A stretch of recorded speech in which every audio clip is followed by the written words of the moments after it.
ओम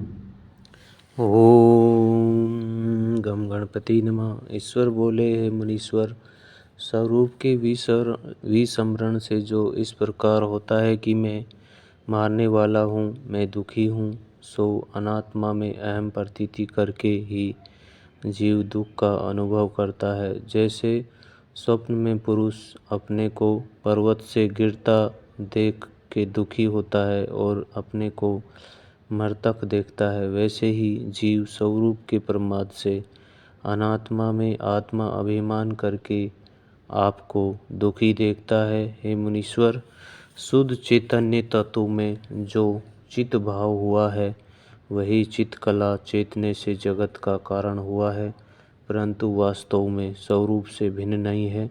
जैसे जैसे चित कला चेतती गई है, वैसे ही वैसे जगत होता गया है।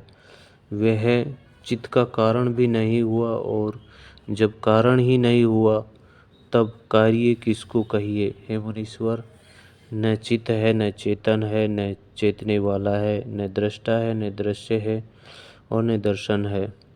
जैसे पत्थर में तेल नहीं होता, न कारण है न कर्म है और न कारण इंद्रियां हैं। जैसे चंद्रमा में श्यामता नहीं होती, न वह मन है और न मानने योग्य दृश्य वस्तु है। जैसे आकाश में अंकुर नहीं होता, न वह अहमता है न तम है और न दृश्य है। जैसे शंख को श्यामता नहीं होती, हे मुनीश्वर, न वह विविध या अनेक है, न विविधता रहित एक है। जैसे अणु में सुमेरु नहीं होता, न वह शब्द है न स्पर्श का अर्थ है। जैसे मरुस्थल में बेल नहीं होती, न वस्तु है न अवस्तु है।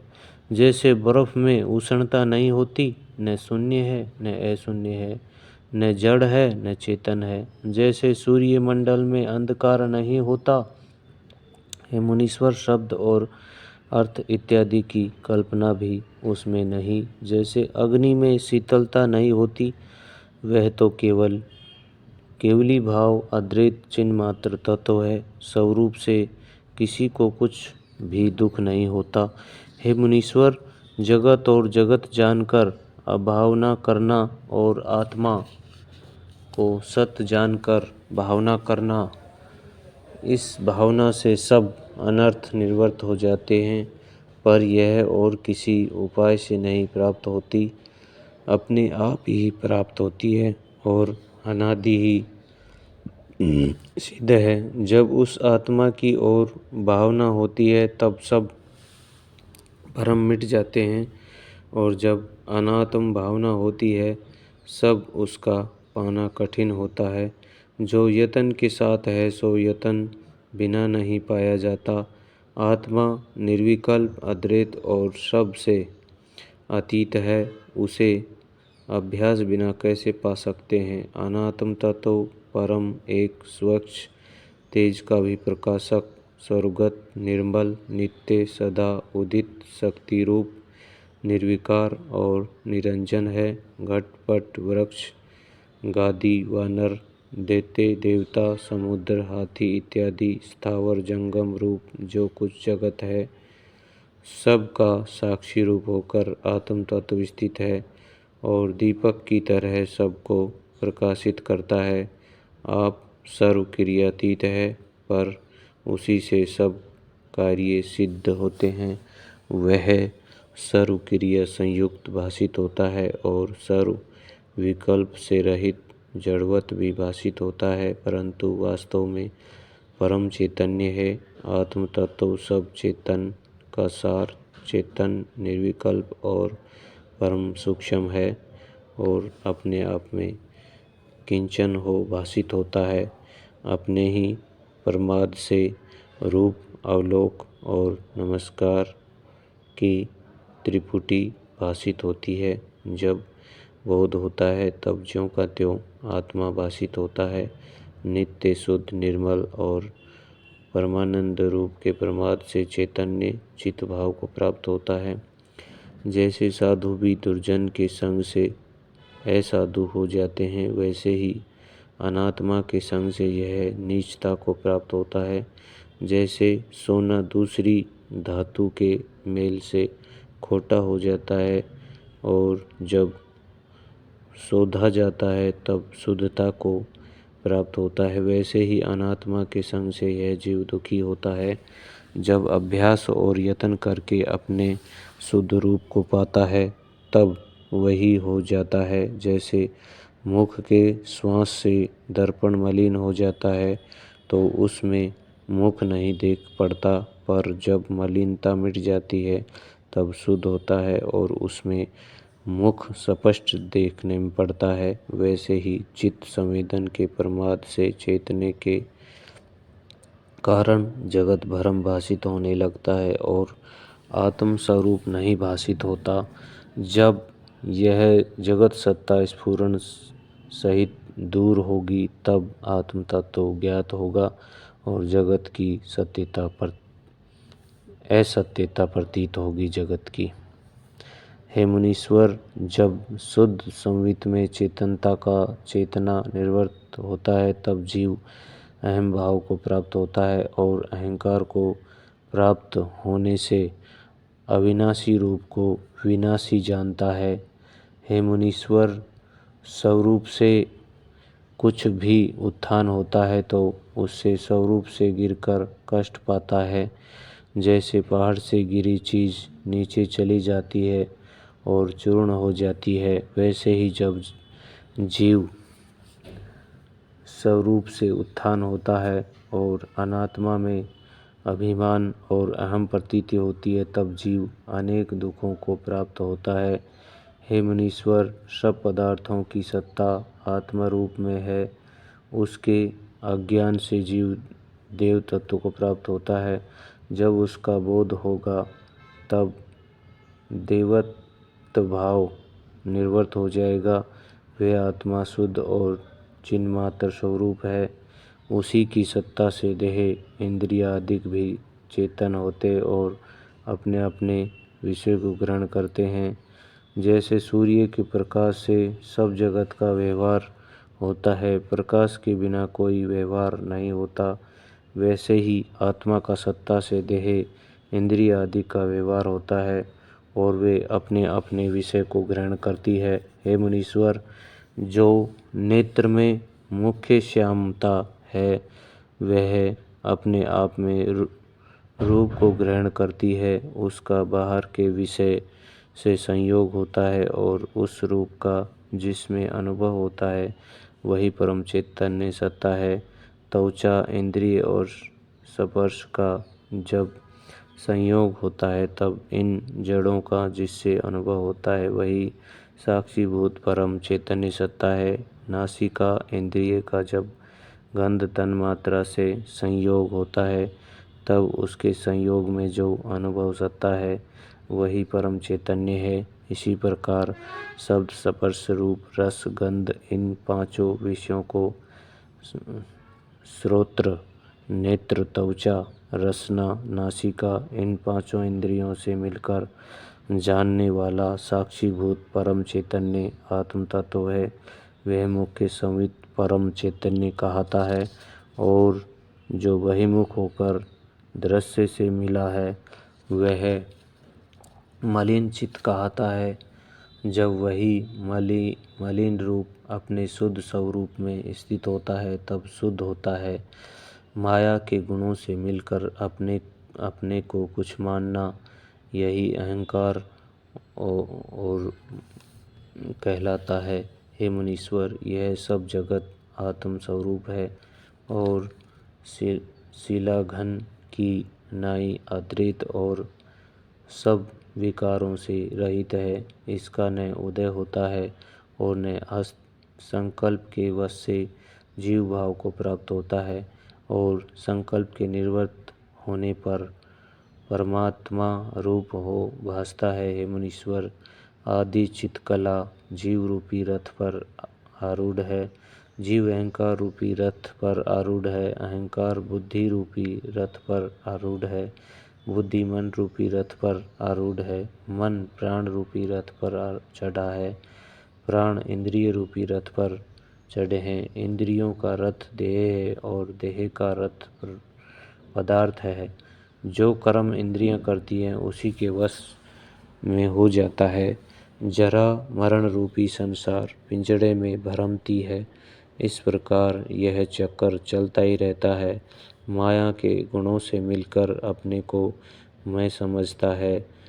यही अज्ञान है, यही अहंकार है और उसमें प्रमाद करके जीव भटकता है। हे मुनीश्वर, आत्मा का अभ्यास यह चक्कर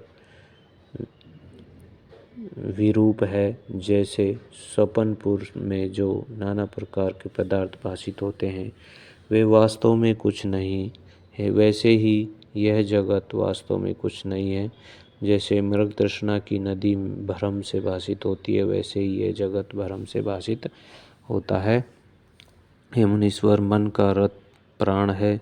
जब प्राण कला चेतना से रहित होती है तब मन भी स्थिर हो जाता है और मन के स्थिर होने पर मन का मनन भी शांत हो जाता है। जब प्राण कला चेतती है तब मन का मनन भी चेतता है और जब प्राण कला स्थिर होती है तब मनन निर्वर्त हो जाता है। जैसे प्रकाश बिना पदार्थ नहीं दिखते और वायु के बिना धूल नहीं उड़ती, वैसे ही प्राण के स्फुरण से रहित मन शांत हो जाता है। जैसे जहाँ पुष्प होते हैं वहाँ गंध होती है और जहाँ अग्नि है वहाँ उष्णता होती है, वैसे ही जहाँ प्राण स्पंदन होता है वहाँ मन भी होता है। हृदय में जो नाड़ी है उसमें प्राण स्वतः चेतते हैं और उसी से मनन होता है।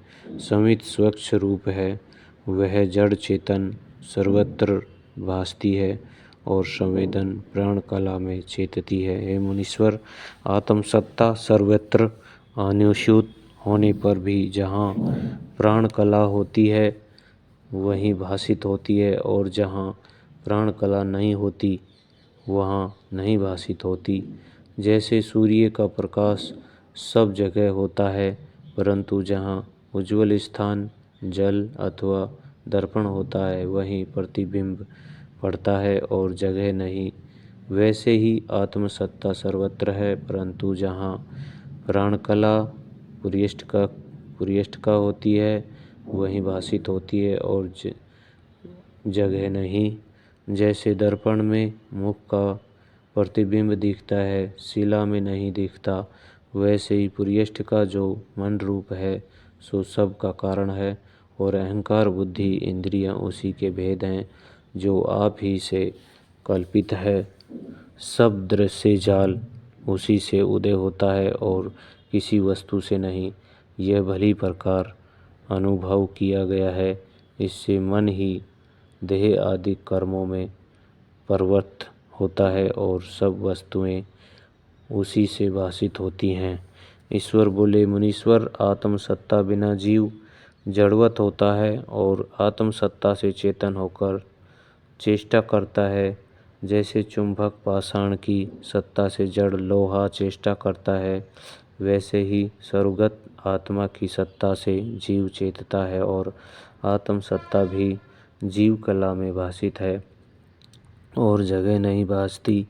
जैसे मुख का प्रतिबिंब दर्पण ही में देख पड़ता है और जगह नहीं, वैसे ही परमात्मा सर्वगत और सर्वशक्तिमान भी है परंतु जीव कला ही में है। हे मुनीश्वर, शुद्ध वास्तव स्वरूप से दृश्य की ओर जो इस जीव कला का उत्थान हुआ है इससे वह चित्त भाव को प्राप्त हुआ है।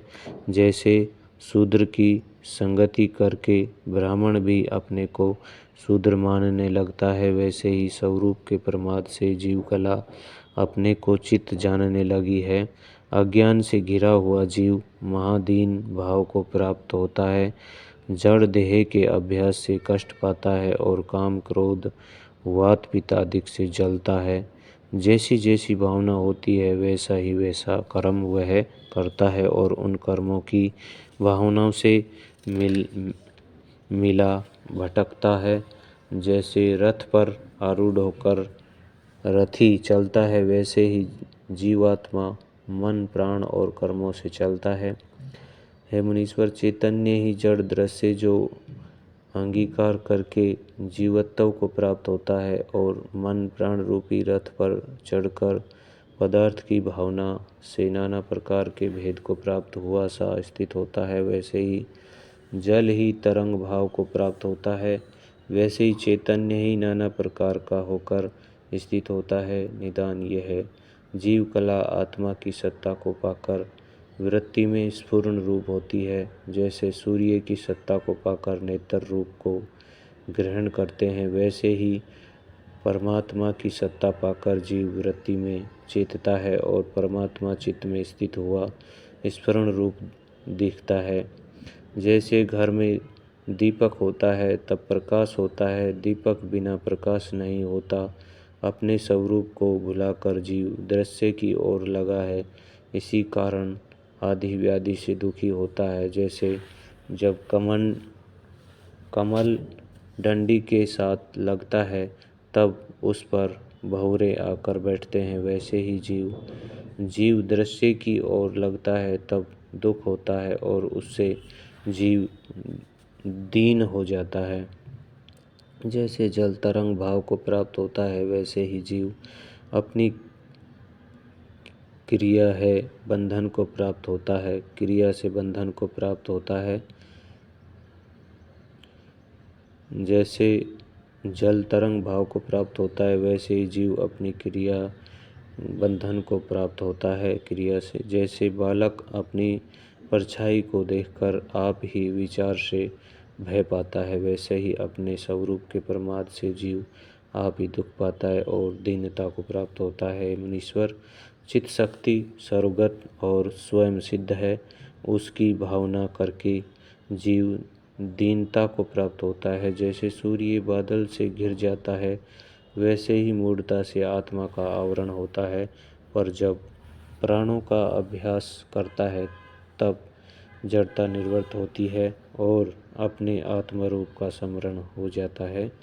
जिनकी भावना निर्मल हो चुकी है वह स्थिर और एक रूप हो जाती है।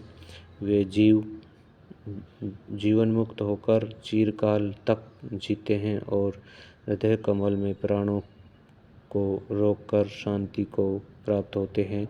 जब काठ और मिट्टी के ढेले की तरह देह गिर पड़ती है तब पुर्यष्टका आकाश में लीन हो जाती है। जैसे आकाश में पवन लीन होता है, वैसे ही उनका मन पुर्यष्टका वहीं लीन हो जाती है। हे मुनीश्वर, जिनकी वासना शुद्ध नहीं हुई उनकी पुर्यष्टका मृत्यु काल में आकाश में स्थित होती है और उसके अंतर फिर स्फुरित होती है। तब उस वासना के अनुसार जीव स्वर्ग नरक को देखने लगता है। जब यह शरीर मन और प्राण से रहित होता है तब शून्य रूप हो जाता है। जैसे पुरुष घर को त्याग कर दूर चला जाए, वैसे ही मन और प्राण शरीर को त्याग कर और जगह चले जाते हैं, शरीर शून्य हो जाता है। हे मुनीश्वर, चित सत्ता सर्वत्र, परंतु जहाँ पुर्यष्टका होती है वहीं भासित होती है और चेतन का अनुभव होता है, अन्यत्र नहीं होता। हे मुनीश्वर, जब यह जीव शरीर को त्यागता है तब पंच तन मात्रा को ग्रहण करके अपने संग ले जाता है और जहाँ इसकी वासना होती है वहीं पहुँचता है। प्रथम इसका अंतवाहक शरीर होता है, फिर दृश्य के दृढ़ अभ्यास से वह स्थूल भाव को प्राप्त हो जाता है और अंतवाहकता भूल जाती है। जैसे स्वप्न में भ्रम से स्थूल आकार देखता है, वैसे ही जब मोह करके मरता है तब अपने साथ स्थूल आकार देखता है, फिर स्थूल देह में अहम की प्रतीति करता है और उससे मिलकर कर्म करता है। तब असत्य को सत्य मानता है और सत्य को असत्य मानता है। इस प्रकार भ्रम को प्राप्त होता है। जब सर्वगत चिदंश से जीव मन रूप होता है तब जगत भाव को प्राप्त होता है। जब देह से पुर्यष्टका निकल जाती है तब आकाश में जाकर लीन होती है। जब देह चेतना से रहित होती है तब उसको मृतक कहते हैं और वह अपनी स्वरूप शक्ति को विस्मरण करके जर्जरी भाव को प्राप्त होती है। जब जीव शक्ति हृदय कमल में मूर्छित होती है तब प्राण रोके जाते हैं, तब यह मृतक होता है। ऐसे ही बार बार जन्म लेता और मरता है। हे मुनीश्वर, जैसे वृक्ष में पत्ते लगते हैं, काल पाकर नष्ट हो जाते हैं और फिर नए लगते हैं, वैसे ही यह जीव शरीर को धारण करता है और छोड़ता है, फिर शरीर ग्रहण करता है और फिर छोड़ता है और वह भी नष्ट हो जाते हैं। जो वृक्ष के पत्ते की तरह उपजते और नष्ट होते हैं, उनका शोक करना व्यर्थ है। हे मुनीश्वर, चैतन्य रूपी समुद्र में शरीर रूपी अनेक तरंग बुलबुले उपजते और नष्ट होते हैं, उनका शोक करना व्यर्थ है। जैसे दर्पण में जो अनेक पदार्थों का प्रतिबिंब पड़ता है वह दर्पण से भिन्न नहीं होता, वैसे ही चैतन्य में अनेक पदार्थ भासित होते हैं। वह चैतन्य निर्मल आकाश की तरह विस्तीर्ण है। उसमें जो पदार्थ फुरते हैं वे अनन्य रूप है और विधि शरीर भी वही रूप है। ओम।